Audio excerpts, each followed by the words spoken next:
Assalamualaikum warahmatullahi wabarakatuh. Salam sejahtera untuk kita semua. Salam Om Swastiastu, Namo Buddhaya, salam kebajikan. Yang terhormat Bapak Dr. Pujiono SEAK MSI selaku dosen pengampu mata kuliah Teori Akuntansi 2023J. Di sini kami dari kelompok 3 akan mempresentasikan hasil diskusi kami tentang kerangka konseptual akuntansi dan pelaporan keuangan. Baik, sebelumnya perkenalkan anggota kelompok kami. Yang pertama ada Nur Kumala Prahasti dengan NIM akhir 034. Saya sendiri Kinanti Putri Rosalina Dewi dengan NIM akhir 057. Imelda Dwi Wulandari dengan NIM akhir 101. Selanjutnya yaitu Novi Ulfiana dengan NIM akhir 107. Artika Ratnasari Devi dengan NIM akhir 157. Dan yang terakhir Rizka Ayu dengan NIM akhir 436.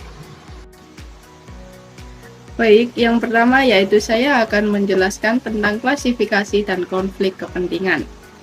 Perumusan tujuan akuntansi tergantung pada penyesuaian konflik kepentingan yang terdapat di pasar informasi, atau lebih spesifik lagi, yaitu laporan keuangan yang dihasilkan oleh interaksi di 3 kelompok.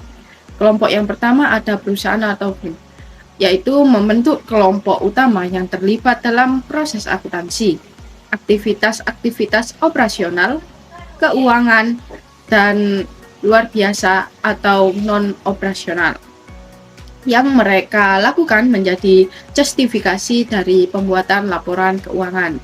Yang kedua ada pengguna atau user, yaitu membentuk kelompok kedua. Pembuatan informasi akuntansi dipengaruhi oleh kepentingan dan kebutuhan pengguna. Dan yang ketiga ada profesi akuntansi atau accounting profession, yaitu membentuk kelompok ketiga yang dapat mempengaruhi informasi yang akan dimasukkan ke dalam laporan keuangan. Baik, selanjutnya akan dijelaskan oleh rekan saya. Baik, selanjutnya ada perumusan tujuan laporan keuangan. Statement of Basic Accounting Theory atau ASOBAT merumuskan 4 tujuan akuntansi sebagai berikut. Yang pertama ada membuat keputusan yang menyangkut penggunaan kekayaan yang terbatas dan untuk menetapkan tujuan. Dan yang kedua yaitu untuk mengarahkan dan mengontrol secara efektif sumber daya manusia dan faktor produksi lainnya. Yang ketiga yaitu untuk memelihara dan melaporkan pengamanan terhadap kekayaan. Dan yang keempat yaitu untuk membantu fungsi dan pengawasan sosial. Kemudian APB Statement nomor 4 berjudul Basic Concept and Accounting Principle Underlying Financial Statement Business Enterprise. Laporan ini bersifat deskriptif dan laporan ini banyak memengaruhi studi berikutnya tentang tujuan laporan keuangan. Dalam laporan ini, tujuan laporan keuangan digolongkan sebagai berikut. Yang pertama ada tujuan khusus. Tujuan khusus dari laporan keuangan adalah untuk menyajikan laporan posisi keuangan, hasil usaha dan perusahaan posisi keuangan lainnya secara wajar dan sesuai dengan GAAP. Kemudian yang kedua ada tujuan umum. Adapun tujuan umum laporan keuangan disebutkan sebagai berikut. Yang pertama yaitu untuk memberikan informasi yang terpercaya tentang sumber-sumber ekonomi dan kewajiban perusahaan dengan maksud yang pertama untuk menilai kekuatan dan kelemahan perusahaan, yang kedua untuk menunjukkan posisi keuangan dari investasinya, yang ketiga untuk menilai kemampuannya untuk menyelesaikan hutang-hutangnya, dan keempat untuk menunjukkan kemampuan sumber-sumber kekayaan yang ada untuk pertumbuhan perusahaan. Kemudian yang kedua untuk memberikan informasi yang terpercaya tentang sumber kekayaan besi yang berasal dari kegiatan usaha dalam mencari laba dengan maksud yang A yaitu untuk memberikan gambaran tentang dividen yang diharapkan pemegang saham. Yang B yaitu untuk menunjukkan kemampuan perusahaan untuk membayar kewajiban kepada kreditor, supplier, pegawai dan lainnya. Kemudian yang C untuk memberikan informasi kepada manajemen untuk digunakan dalam pelaksanaan fungsi perencanaan dan pengawasan. Yang D yaitu untuk menunjukkan tingkat kemampuan perusahaan mendapatkan laba dalam jangka panjang.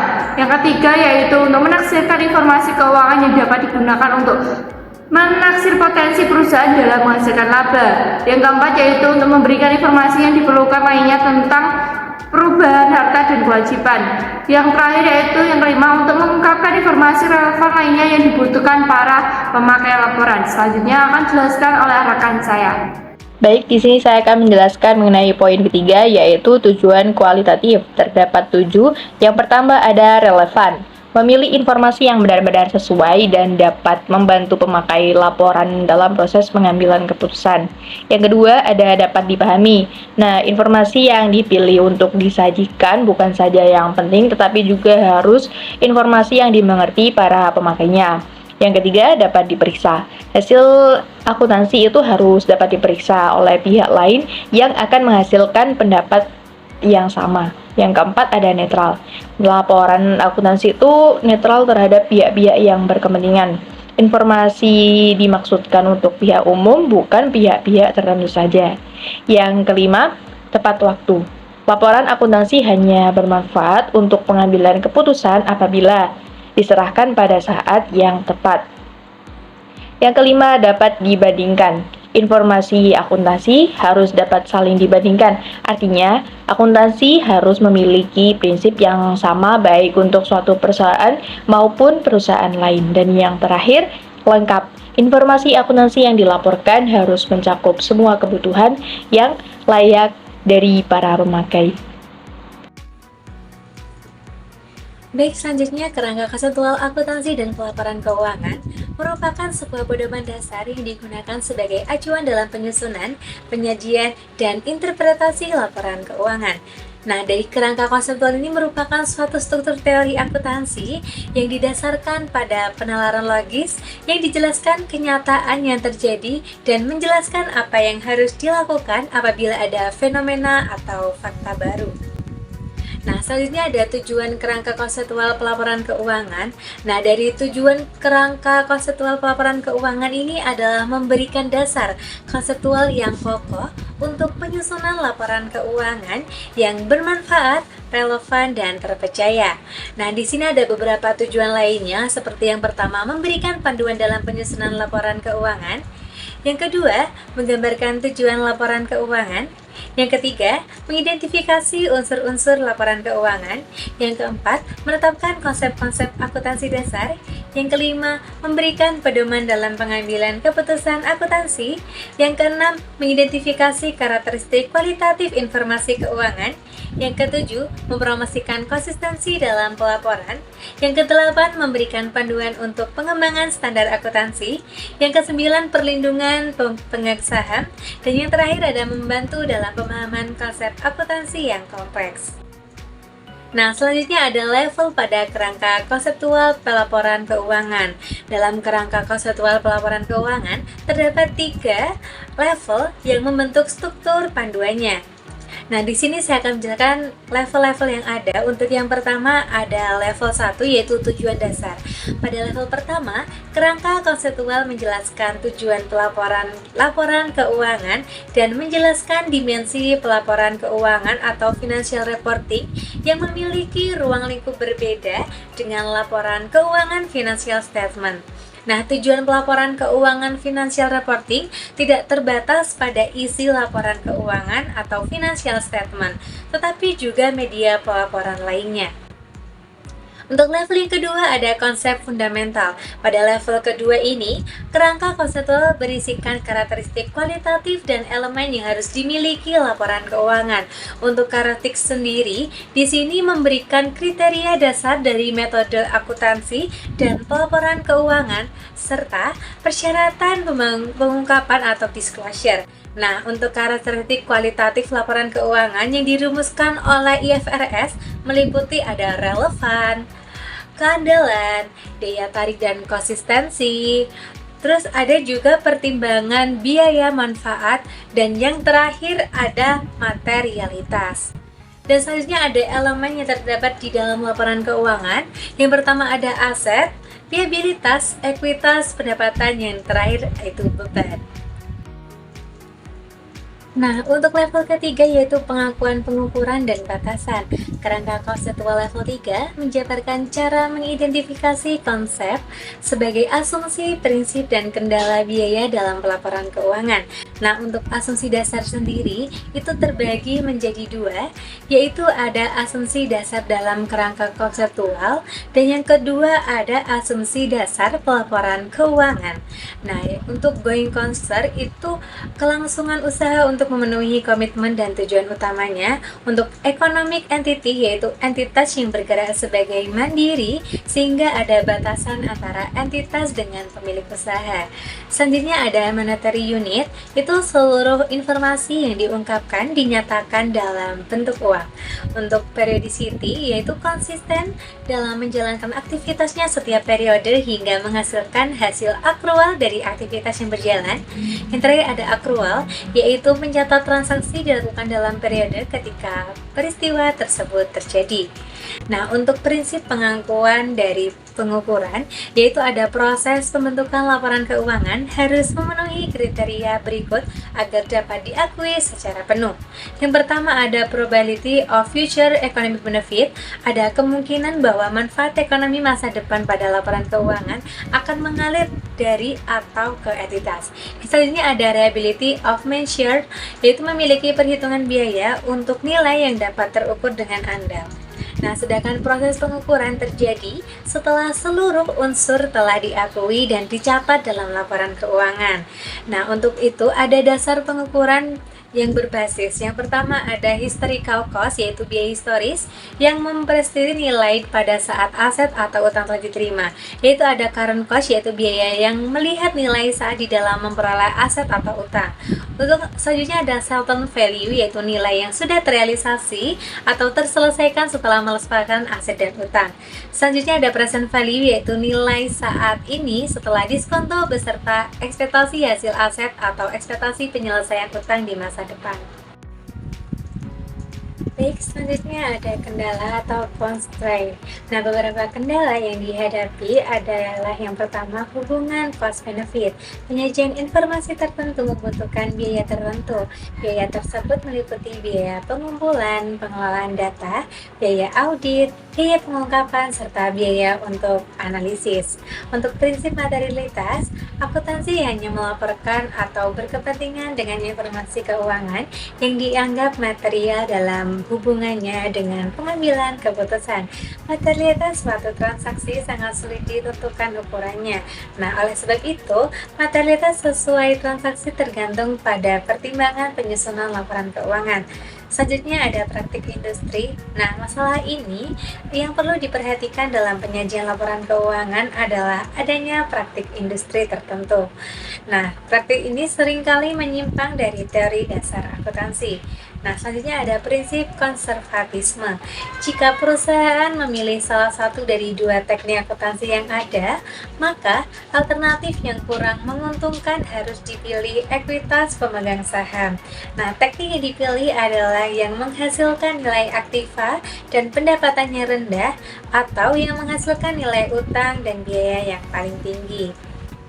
Kerangka masalah konseptual akuntansi untuk rumusan pendekatan, ada dua pendekatan yang terkait dengan kerangka konseptual. Itu yang pertama ada pendekatan aktiva hutang, neraca atau balance sheet. Nah, pendekatan ini sering juga disebut dengan maintenance model, yang berarti pendapatan dan beban merupakan hasil dari perubahan aktiva dan hutang. Untuk peningkatan dan penurunan aktiva bersih yang tidak termasuk dalam pendekatan ini termasuk kontribusi modal, penarikan modal, koleksi periode sebelumnya, pendapatan dan keuntungan serta kerugian perusahaan. Selanjutnya ada pendekatan biaya atau laporan laba rugi atau pendapatan. Pendekatan ini disebut juga dengan pandangan pendapatan atau matching reports, yang berarti pendapatan dan biaya yang dicocokkan. Nah, match adalah sebuah proses pengukuran dasar-dasar dalam akuntansi yang terbagi atas dua langkah, yaitu pengakuan pendapatan dalam satuan waktu melalui prinsip realisasi dan pengakuan beban dalam tiga metode, yaitu hubungan karena konsekuensi, alokasi yang rasional dan sistematis, dan pengakuan segera. Pendekatan laporan laba rugi menekankan pada pengakuan laba dan bukan pada peningkatan atau penurunan modal bersih. Nah, hal-hal yang mendasari konsep akuntansi yaitu ada akrual, penangguhan, alokasi, amortisasi, realisasi, dan pengakuan. Sekian dari saya, selanjutnya materi akan dijelaskan oleh rekan saya. Baik, selanjutnya laporan-laporan lain. Poin ini menekankan pentingnya memahami dan menyebutkan berbagai jenis laporan keuangan yang digunakan dalam akuntansi. Selain laporan utama yang sering dikenal, berikut adalah beberapa laporan lain yang perlu diperhatikan. Yang pertama, laporan perubahan ekuitas. Laporan ini menunjukkan perubahan dalam ekuitas pemilik selama periode tertentu, menampilkan informasi seperti laba ditahan, dividen yang dibagikan, investasi tambahan dari pemilik, serta penyesuaian lainnya. Yang kedua, catatan atas laporan keuangan atau CALK. Berisi informasi tambahan yang mendukung angka-angka dalam laporan keuangan utama, menjelaskan kebijakan akuntansi yang digunakan, rincian transaksi penting, serta informasi tentang risiko keuangan. Yang ketiga, laporan keuangan konsolidasi. Gunakan jika sebuah perusahaan memiliki anak perusahaan atau entitas yang dikendalikan. Menggabungkan laporan keuangan dari beberapa entitas ke dalam satu laporan keuangan induk perusahaan. Yang keempat, laporan keberlanjutan atau sustainability report. Berisi informasi tentang dampak lingkungan, sosial, dan tata kelola perusahaan atau ESG, Social Environmental Social Governance, umumnya disusun oleh perusahaan besar untuk transparansi kepada pemangku kepentingan. Yang kelima, laporan manajemen risiko. Mengidentifikasi dan menjelaskan risiko keuangan, operasional dan atau strategi yang dihadapi perusahaan, menyertakan langkah-langkah mitigasi yang diterapkan untuk mengelola risiko tersebut. Penting untuk memahami bahwa setiap laporan ini memiliki fungsi dan tujuan spesifik yang mendukung transparansi dan akuntabilitas dalam laporan keuangan. Yang keenam, laporan laba rugi komprehensif, memuat informasi laba atau rugi yang dihasilkan perusahaan dalam suatu periode, termasuk komponen pendapatan dan beban lain-lain yang belum direalisasi, seperti keuntungan atau kerugian dari penyesuaian nilai wajar investasi dan selisih kurs, digunakan untuk memberikan gambaran lebih luas tentang kinerja keuangan perusahaan. Yang ketujuh, laporan arus kas per segmen. Jika perusahaan memiliki beberapa segmen bisnis, misalnya berdasarkan wilayah atau lini produk, laporan ini menunjukkan arus kas yang dihasilkan oleh masing-masing segmen, membantu dalam analisis profitabilitas dan efisiensi operasional tiap unit usaha. Yang kedelapan, laporan perubahan posisi keuangan, merangkum bagaimana perubahan dalam aset dan kewajiban perusahaan memengaruhi posisi keuangan selama periode tertentu, dapat berupa analisis vertikal, struktur aset dan kewajiban, maupun analisis horizontal, perubahan dari tahun ke tahun. Laporan keuangan spesifik sesuai kebutuhan perusahaan. Yang kesembilan, laporan biaya produksi, digunakan oleh perusahaan manufaktur untuk mengetahui biaya yang dikeluarkan ke dalam proses produksi, termasuk bahan baku, tenaga kerja langsung, dan overhead pabrik, berguna dalam penentuan harga jual dan pengendalian biaya. Untuk yang terakhir, laporan pajak atau tax report, berisi rincian pajak yang harus dibayarkan oleh perusahaan seperti pajak penghasilan atau PPh, pajak pertambahan nilai atau PPN, dan pajak lainnya. Wajib disusun untuk kepatuhan terhadap regulasi perpajakan. Selanjutnya akan dijelaskan oleh rekan saya. Baik, selanjutnya yaitu membahas mengenai taksonomi karakteristik normatif yang harus dicerminkan oleh pernyataan-pernyataan akuntansi. Jadi kutipan mengenai betapa pentingnya kualitas dari pernyataan diutarakan dengan tepat oleh Arthur Levitt. Model taksonomi umum yang sangat baik mengenai karakteristik normatif yang diinginkan dan terdiri atas dua kategori. Yang pertama yaitu karakteristik formasional yang berhubungan dengan perkembangan dari pernyataan dan dengan penilaian selanjutnya mengenai kegunaan yang diberikan. Dan yang kedua yaitu karakteristik operasional yang berhubungan dengan mengimplementasikan dan memenuhi persyaratan-persyaratan yang diminta oleh pernyataan. Sekian presentasi dari kelompok kami. Ada kurang lebihnya kami mohon maaf. Akhir kata, wassalamualaikum warahmatullahi wabarakatuh.